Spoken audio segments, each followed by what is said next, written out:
நம்பரப்பும் இவை நாளுங்களும் துணக்கு நான் தருவேன்.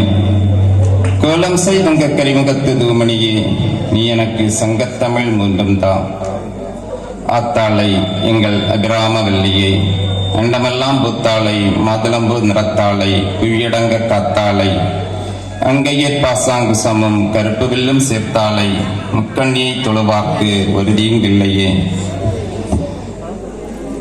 அனைவருக்கும் அடியனுடைய முதல் வணக்கம். தமிழன் புரியாத மொழி பேசுபவனை குருவாக பார்க்கிறான். தமிழன் புரியாத மொழி பேசுபவனை குருவாக பார்க்கிறான். தமிழ் பேசுபவனை குருகுருவென பார்க்கிறான். மம்மி டாடி என்றால் கண்ணியம், அம்மா அப்பா என்றால் அந்நியம். தாய்க்கும் தாய் தமிழுக்கும் அடியேனின் குருநாதருக்கும் அன்னை ஆதிபராசக்திக்கும் சிறந்தாழ்த்தி இந்த சத்யநாராயணர் ஆலயத்தில் நல்லதொரு தலைப்பிலே பட்டிமன்றம். வளரும் பாரதத்தை மலரச் செய்வது ஆண்களே ஆண்களே ஆண்களே என்று பேசுவதற்காக அடியேன் வந்திருக்கின்றேன். நடுவர் அவர்களே, இப்ப என்னத்தான் பிரச்சனை?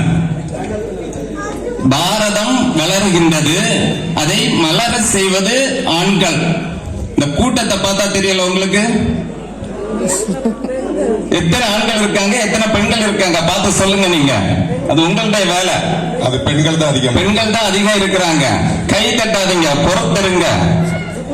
ஏன் பெண்கள் அதிகம் இருக்காங்க தெரியுமா? ஆண்கள் உழைப்பதற்காக சென்றிருக்கின்றார்கள், வீட்டிலே சும்மா இருந்த பெண்கள் வந்து உட்கார்ந்து இருக்கின்றார்கள். இத பார்த்தா தெரியல உங்களுக்கு? பாரதத்தை மலர செய்வது ஆண்களா பெண்களா என்று. ஏன்னா உழைத்தாதான் சாப்பிட முடியும். இந்த திருவிழா எல்லாம் நடத்தணும்னா எத்தனை பெண்கள் வெளியே போய் வேலை செய்றாங்க கேட்டு பாருங்க. அது உங்களுக்கு தான் தெரியும். எங்க சிங்க குட்டிகள் தான் வெளியே போய் கஷ்டப்பட்டு பூ எப்ப வரும், நிவேத்திய சாதனை எப்ப வரும், இதையெல்லாம் ஒருங்கிணைக்கணும்னு கஷ்டப்பட்டு இந்த திருவிழா எல்லாம் நடத்துறதா யாருதான்? எங்க சிங்க குட்டிகள் இல்லைங்களா? என்னது பெண்கள் சொல்றீங்களா?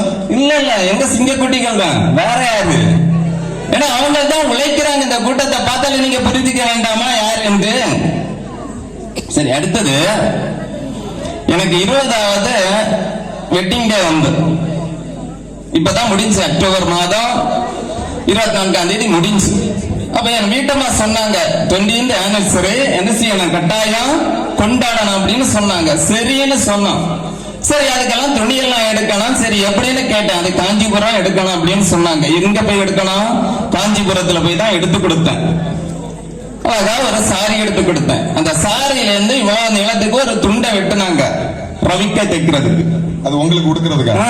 அவங்களுக்கு ரவிக்க தைக்கிறதுக்கு வெட்டினாங்க. இதனோண்டு ஒரு துண்டு. அதை என்ன பண்ணாங்க அப்படின்னா, டெய்லர் கடையில கொண்டு கொடுத்தாங்க. கொடுத்துட்டு இங்க ஒண்ணு இங்க ஒண்ணு குறுக்கல ஒண்ணு அப்படியெல்லாம் டிசைன் எல்லாம் வைப்பாங்களா? அதுக்கு என்ன பேருமா? ஆரி ஒர்க். அவங்களுக்கு கரெக்டா தெரிஞ்சிருக்கு. ஏன்னா அதான் அவங்களுக்கு வேலைங்க. இந்த ஆரி ஒர்க்னு சொன்னாங்க. இதனோண்டு ரவிக்க துணிக்கு எத்தனை ரூபாய் டெய்லரிங் சார்ஜ் தெரியுமா நடுவர் அவர்களே? அது 2000 வாங்கியிருப்பாங்களோ? 2500 ரூபாய். இப்படி ஒரு ரவிக்க துணிக்கு அதுல ஒர்க் பண்றதுக்கு 2500 ரூபாய் செலவு செய்யக்கூடிய பெண்கள் எப்படிங்க பாரதத்தை மலர செய்வார்கள்? ஒரு ரவிக்க துணிக்கே இவ்வளவு ரூபாய் செலவு செய்யறாங்கன்னா, அது அப்ப அடுத்த கட்டக்கூடிய பட்டு எத்தனை ரூபாய் இருக்குன்னு நீங்க கொஞ்சம் யோசிச்சு பாருங்க. ஏன்னா இதெல்லாம் யாருடைய உழைப்பு தெரியுமா? ஆண்களுடைய உழைப்பு. என்னுடைய மனைவியை கூட்டிட்டு நான் துணி கடைக்கு போயிருந்தேன். சொல்லுங்க நடுவர் அவர்களே. இப்பதானே ஒண்ணுனா வருது. துணி கடைக்கு போயிருந்தாங்கள, துணிகளை எல்லாம் பறக்கி போட்டுட்டே இருக்காங்க. சரி, நான் துணி எடுப்பாங்கன்னு நானும் பார்த்துட்டே இருக்கிறேன். ஒரு காலம் துணி எடுக்க மாட்டாங்க. சொல்றாங்க நம்ம வேற கடைக்கு போகணும். ஆமா, ஆண்களை அலக்களிப்பதை, உழைக்கக்கூடிய ஆண்களை அலக்களித்து தான் விருப்பத்தை நிறைவேற்றுவதில் தான் குறியா இருப்பாங்களே தவிர பாரதத்தை இவர்கள் எல்லாம் மலர செய்ய மாட்டார்கள். அதுல எந்த மாற்றமும் இல்லை. எனக்கு திருமணம் ஆச்சு. ஆச்சு 20 வருஷம் ஆகுது. திருமணம் ஆனா முதல் வெளியே போறோம், ஒரு மங்கள் நிகழ்ச்சிக்கு போறோம். பக்கத்துல இருந்துட்டு 2 பசங்க கேட்டாங்க, என்ன மாப்பிள்ள நகைக்கடை நடந்து போகுது அப்படின்னு. யார பார்த்து கேட்டாங்க? என்ன பார்த்து கேட்டாங்க. என்ன நகைக்கடை நடந்து போகுது அப்படின்னு. எல்லாம் போட்டுட்டு போனீங்களோ? சொல்ற கேளுங்க, பொறுத்திருங்க கொஞ்சம். அடுத்தது பார்த்தேன். சரி சரி நம்ம நடந்து போனா தானே கேட்பாங்க அப்படின்னு சொல்லி ஒரு 2 வீலர் கஷ்டப்பட்டு வாங்கினேன். அப்படியே போயிட்டு இருக்கும்போது பக்கத்துல இருந்தவனை பார்த்து சொன்னாங்க, மாப்பிள்ள அதா பாரு நடந்து போன நகைக்கடை இப்ப பைக்ல பின்னால இருந்து போகுது அப்படின்னு. காரணம் என்ன தெரியுமா? கையில இங்க இருந்து இங்க வரைக்கும், இந்த கையில இங்க இருந்து இங்க வரைக்கும் கழுத்து நிறைய ஒட்டுமொத்த பாரதத்தினுடைய பொருளாதாரத்தையும் தன்னுடைய கழுத்திலையும் கையிலையும் காலிலையும் காதிலையுமா மாட்டிக்கிறாங்களே தவிர நம்முடைய பாரதம் வளரணும், நம்முடைய பாரதத்தை மலர செய்யணும், இந்த பொருளாதாரத்தை வெளியே விட்டா நல்லா இருக்கணும்னு எந்த பொம்பளையுமே நினைக்கிறது கிடையாது. உங்க கல்யாணத்துக்கு என்ன தந்தாங்க உங்களுக்கு? என்ன போட்டீங்க? இதுல இருக்க நிறைய மகாலட்சுமியாக உட்கார்ந்து இருக்காங்க. யாருமே அப்படி அணியலையே. அவங்களுக்கு தெரியும் ராத்திரி நேரம் திருடர்கள் பயம். திருடர்கள் கொண்டு போனா என்ன பண்றதா? இல்ல உங்களை விட திருடர்கள் வந்துருவாங்க. நாங்க அப்படியா இருக்கோம். அதான் பின்னால பாருங்க எவ்வளவு பாதுகாப்பா பின்னால வந்திருக்காங்க, இருக்கிறதையும் கொண்டு போக கூடாதுங்கிறதுக்காக. சரி இது வேற இதா இருக்காங்கல்ல இந்த அம்மா, அந்த ரஜிதா, அவங்க வீட்டுக்கு ஒரு நாள் போயிருந்த காலையில் நேரம் போன நேரம் அவங்க ஹஸ்பண்ட் இருக்காங்களா தலையில கைய வச்சுட்டு உட்கார்ந்து இருக்காரு. கவனமா கேட்டுக்குங்க. என்னன்னு கேட்டேன். கேட்டது அவரு சொன்னாரு, சார் ஏன் சார் கேக்குறீங்க? ஒரு நேற்று மாலையில இருந்து இன்னும் இதுவரைக்கும் ஒரே தொந்தரவு அப்படின்னு சொன்னாங்க. நான் என்னன்னு கேட்டேன். ஒரு வண்டி வாங்கி கொடுக்கணுமா அப்படின்னு சொன்னாங்க. சரி வாங்கி கொடுக்க வேண்டியதான். நம்ம வெளியே வந்து பார்த்தா ஒரு கார் நிக்குது வீட்டுல. இருந்தாலும் அந்த அம்மா கேக்குறாங்க. நான் போன உடனே அவர்கிட்ட பேசின உடனே கிச்சன்ல இருந்த அம்மா ஓடி வந்து எங்கிட்ட சொன்னாங்க, சார் இவர்கிட்ட நீங்க நல்லா சொல்லுங்க சார், நான் வண்டி கேட்டவரை வாங்கி கொடுக்கல அப்படின்னு அவங்களும் என்கிட்ட சொன்னாங்க. அப்ப நான் அவர்கிட்ட சொன்னேன், என்ன சொன்ன தெரியுமா? சரி வாங்கி கொடுங்க அப்படின்னு. அவர் சோகத்தோட, நீங்களும் கேட்டுக்குங்க, என் கைய பிடிச்சு வெளியே கூட்டிட்டு வர்றாரு. ரொட்டி போல வாங்கி கொடுக்கணுமா அந்த அம்மாவுக்கு. என்ன வண்டி தெரியுமா? அன்னுதான் ஒரு நாளைக்கு முன்னாலதான் ரோட்ல தார் போட்டாங்க. தார் போடுறதுக்காக ஒரு வண்டி கொண்டு வர்றாங்க, ரோடு ரோலர் அப்படின்னு சொல்லுவாங்க. அந்த வண்டிக்காரன் தார் ரோட்டு முடிஞ்சாதான் கான்ட்ராக்டுக்காரன் என்ன பண்ணான் தெரியுமா? அந்த வீட்டு பக்கத்துல விட்டுட்டு போயிட்டான். அந்த அம்மா என்ன நினைச்சாங்கன்னா, பக்கத்து வீட்டுக்கார வண்டி புதுசா வாங்கி இருக்காங்க, அத போல எனக்கு வாங்கணும் அப்படின்னு ரகசியத்தை எல்லாம் ஆசைப்பட்டு கேட்டாங்க. அது அவரு என்ன பண்ணாரு, அவரால் வாங்கி கொடுக்க முடியாது. வாங்க முடியுமா? அப்ப அடுத்தவன மாதிரி வாழணும்னு ஆசைப்படக்கூடிய பெண்கள் இருக்கும் வரைக்கும் நம்முடைய பாரதம் என்ன செய்யாது, மலராது. என்ன பொருளாதாரத்தை மேல்நிலைக்கு கொண்டு வரணும்னு நினைக்கிறதே ஆண்கள் மட்டும்தான், வேற யாருமே கிடையாது. சரி அதுதான் விடுவோம்.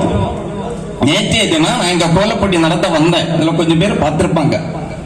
இந்த அம்மா என்ன செய்தாங்க தெரியுமா?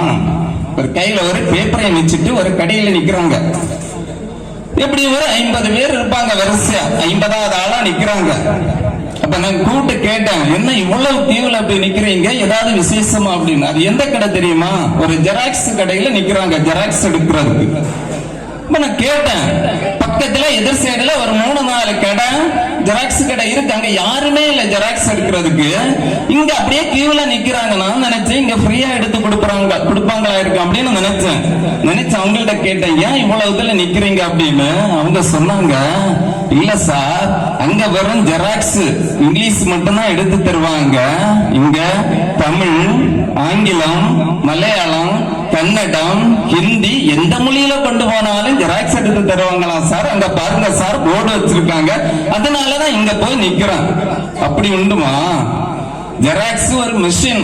நம்ம எந்த மொழியை கொடுக்கிறோமோ அந்த மொழியை அப்படியே என்ன பண்ணோம், இன்னொரு பேப்பர்ல அச்சிட்டு கொடுக்கும், அப்படித்தானே? ஆனா அது வரைக்கும் புரியாத இந்த அம்மா, அறிவே இல்லாத இவங்க பாரதத்தை மலர செய்வாங்க.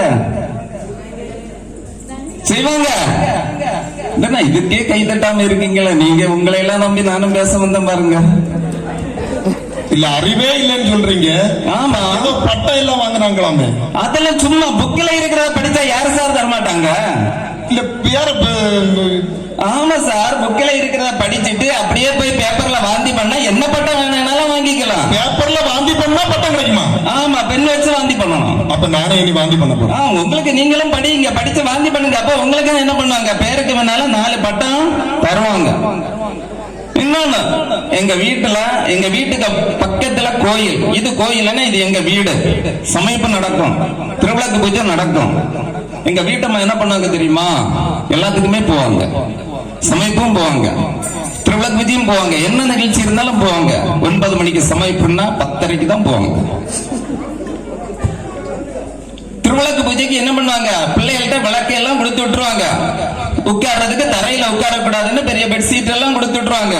கொடுத்து விட்டுட்டு ஓம் ஒளிவளர் விளக்கே போற்றி அப்படின்னு சொல்லும் போதுதான் குளிக்கிறதுக்கு துணியெல்லாம் வாரிட்டு போவாங்க பாத்ரூமுக்கு. அங்க போய் சங்கராய மங்களம் பாடும்போது போய் உட்காருவாங்க. நேரம் தவறாமைங்கிறத கடைபிடிக்காத இந்த பெண்கள் பாரதத்தை என்ன செய்ய மாட்டாங்க. அதாவது சொல்லுங்க, ஒரு மனைவியானவள் கரெக்டான நேரத்துல எல்லாம் செயல்படணும்னா கணவன் சரியாக இருக்கணும். கணவன் நீங்க சரியில்லைன்னு தான் தெரியுது. அப்படி இல்ல நடுவர் அவர்களே, நாம எப்போதுமே வீட்டுல இருக்க முடியுமா? வீட்டுல சமையல் பண்ணி கொடுத்துட்டு எல்லாத்தையும் செய்து கொடுத்துட்டு இருந்தா பொருளாதாரத்தை யாரு சம்பாதிக்கிறது?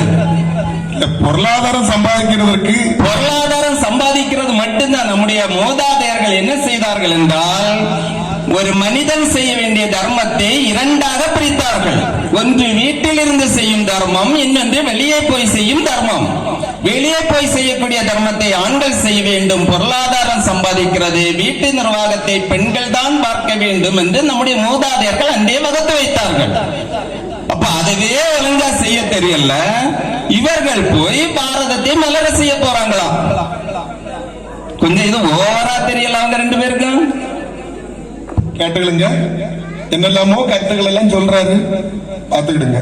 அடுத்து சொல்லுவாங்க நடுவர் அவர்களே, ஆண் பிள்ளையா இருந்தாலும் ஆண் பிள்ளையா இருக்கணும்னு தான் சொன்னாங்களே தவிர, ஆண் பிள்ளையா இருந்தாலும் பெண் பிள்ளையா இருக்கணும்னு எந்த ஒரு பெரியவரும் எந்த ஒரு நூலிலும் இதுவரைக்கும் சொன்னதே கிடையாது. அப்படி ஒரு உண்மைதானே? உண்மை.